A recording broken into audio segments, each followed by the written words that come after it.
bring to That our was good. screen a young lady that we just met, Miss Marcy Myles Clark, author and inspirational speaker.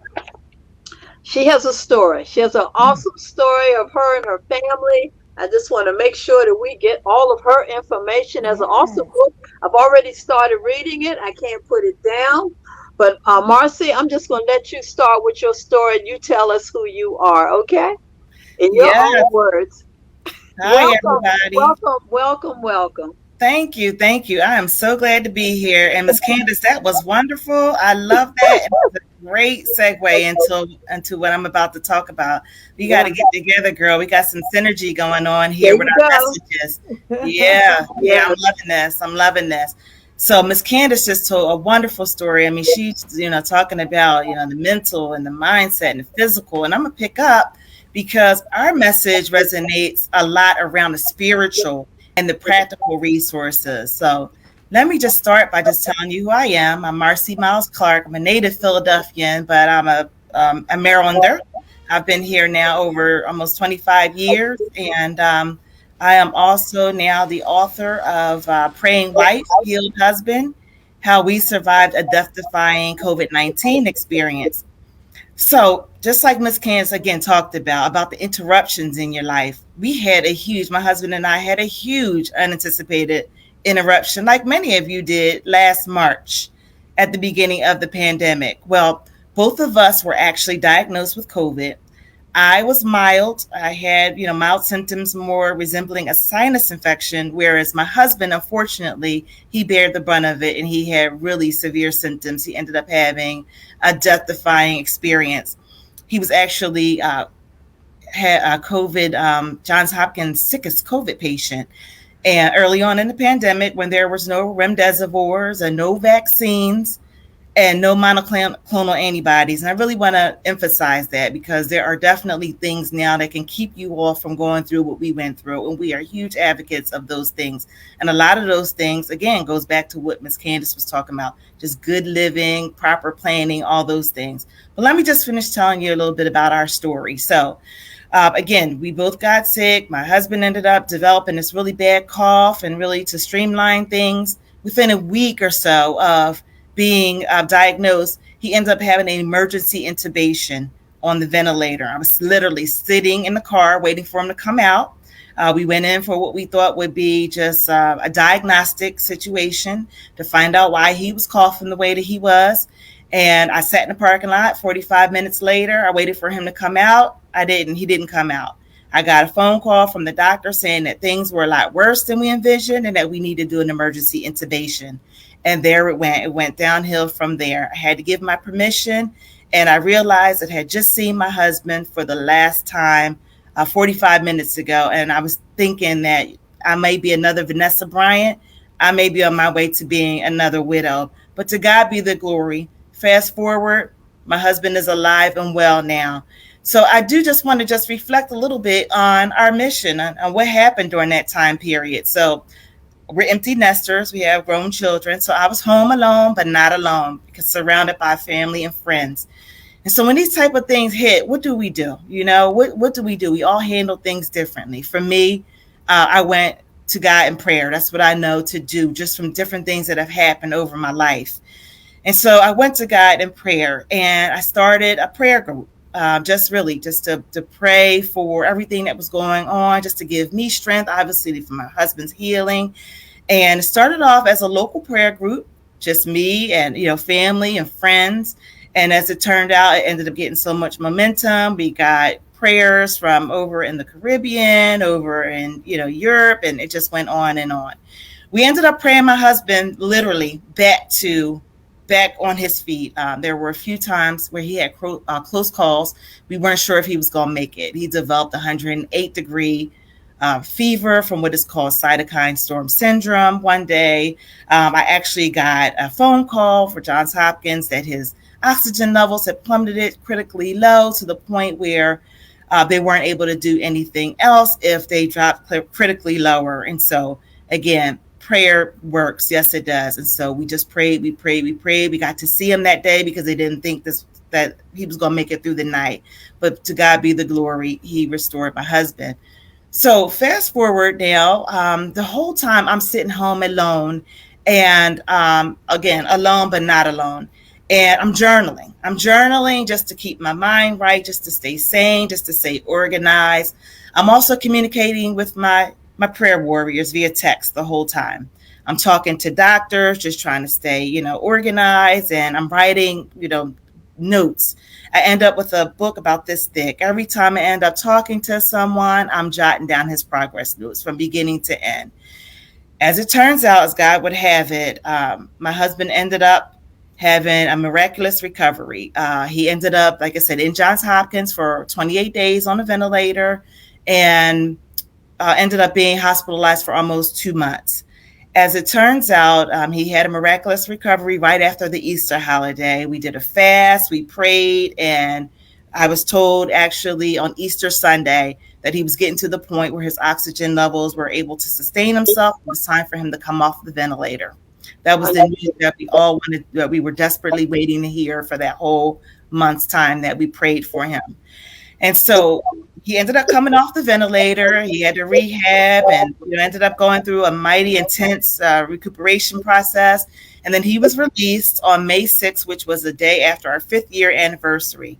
Well, to God be the glory. All of the television cameras were there. The local news stations were there because, again, it was the beginning of the pandemic. He had gotten so sick. They didn't expect him to live, and then he had bounced back against all odds. So there was a lot of interest in our story. And so I had a number of people just, talk to me about, why don't you write a book, planting that seed. And I honestly tell you, my background is pharmaceutical sales, and I'm also a healthpreneur.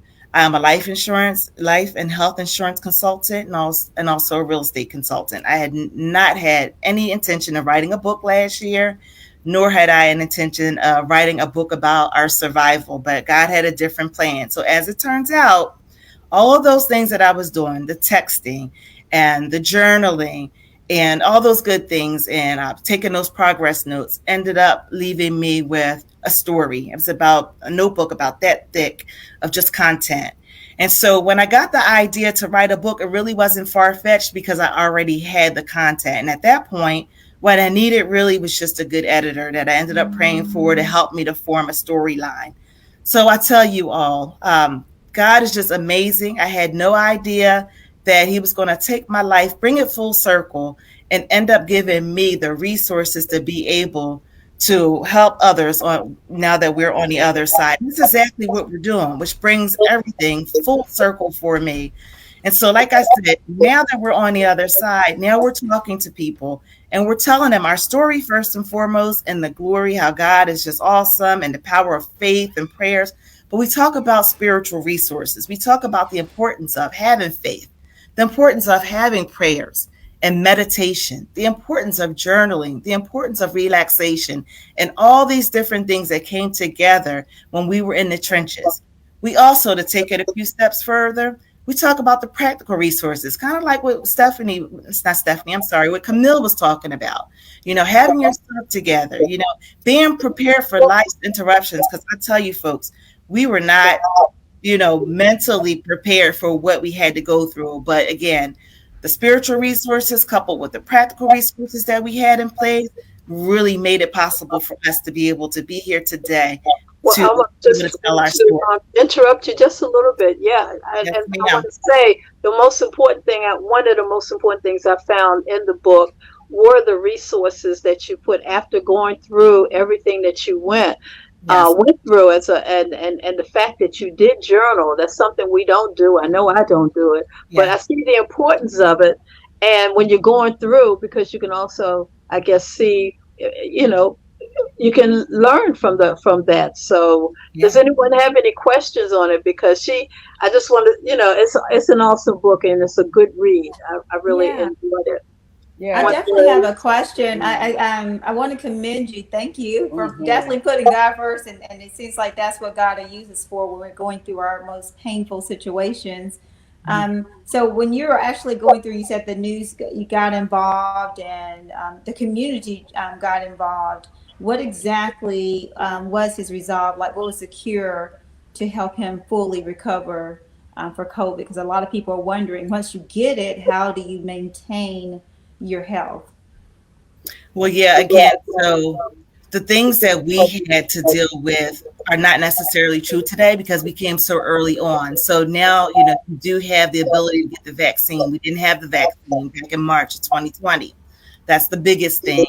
Also, my husband was an athlete all his life, and so he was pretty healthy. And that was one of the reasons why they felt that, he made a strong prognosis, why he was able to make a strong recovery because of his baseline, which again goes back to what Camille was saying about Camille, about the importance of, being in good shape and eating right and all those good things, just the fact that his body was able to fight it off. And as a matter of fact, my bishop, who is the wonderful Bishop Walter Scott Thomas from New Psalmist Baptist, who also wrote the foreword for our book, he actually prayed along with us. And one of the things that Bishop said recently to us during our book launch was, he said, you know what? This was a true nothing but God blessing. He said, T didn't have all those things that people have now. Like we talked about, the vaccines, the monoclonal antibodies, the remdesivir, all those things now that they give you to help you, kind of shorten the duration of your virus.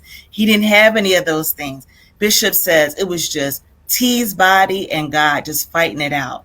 And so, again, he didn't have a lot of the resources that people have today. What he had on his side was God first and foremost. He had our prayers, right? And then the fact that he had a good baseline in terms of his health.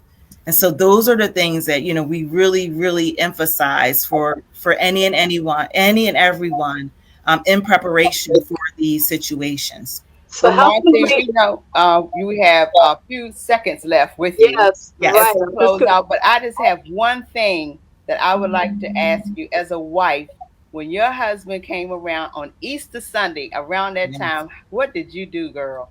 Oh my goodness. It took me about, I was communicating with my prayer group, right? That's right. Literally, I just jumped around, I screamed, and I just shouted. And it took me a good probably 10, 15 minutes to get myself together before I was able to even go back to my prayer group and even give them the good news, because I was just so overjoyed and so overwhelmed. And if you read my book, you'll see his progress and how we tracked his progress. And the week before, he was still in the trenches. So within that week, he progressed to a point where he was able to sustain himself. And I tell y'all, God is good. God is good. Amazing. Wow. And I do just want to say one last thing, because I know we're getting to the end here. So as Miss Linda talked about the resources, some of the practical resources that we talk about that I definitely want to just bring to light, and you guys are definitely more than welcome, to check it out in our book and in the chapter entitled Good Resources.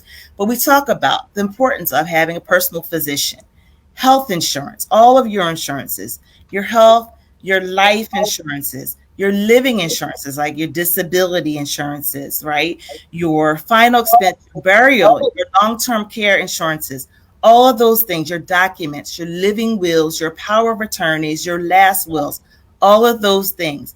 That's what we talk about now, are the spiritual and the practical resources. And our message, kind of like what Candice Camille said about being ready for interruptions, we ask everyone, are you prepared? Can you survive in or out of a pandemic? Right. And we actually provide the resources to make sure that you are. Thank you so much. That is the information we need. How can we contact you in 30 seconds? Yes. So you see my website right above me. Yes, you see the book. Thank you. PrayingWifeHelps.com is our website. And it's also our handle for all of our social media. Okay, well, we will definitely, I want everyone to remind you that tomorrow at 9 o'clock on power904.com, you can hear this whole show, this whole conversation again at 9 a.m. in the morning, and also go back to Facebook. You can also see the whole show again. I thank you so much, Sister Clark, and we're going to have you back again because you're one of our powerful authors that have gone through and come out shining absolutely gold. And peace and blessings to you and your husband. Yes. Thank you so much. Thank you again for coming. Have a great one. Thank you. Stay safe. Bye-bye. Well, Wow, that was powerful, guys. What an incredible show. Talk about preparation and just being well. Linda, you've done a fantastic job with that lineup and health and wellness. And with the help of Sister Peggy, each one of us kind of pulled that together, as you know, we sisters do. Yep.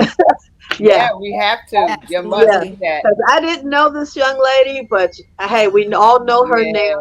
Yeah, We we all know know her her now. now. Candice. Thank So God. I think it was, they both had a story, and I just said, this is perfect. Yeah. Well, it's been a great time. What time is it? Oh, it's time for you. Who is it? It's time It's time for you. you. Who It's you? going to be education and mentoring next week. Is that right? You girl. It's me. Okay, so It's come you. back next week. Education and mentoring, right? It's time for you to walk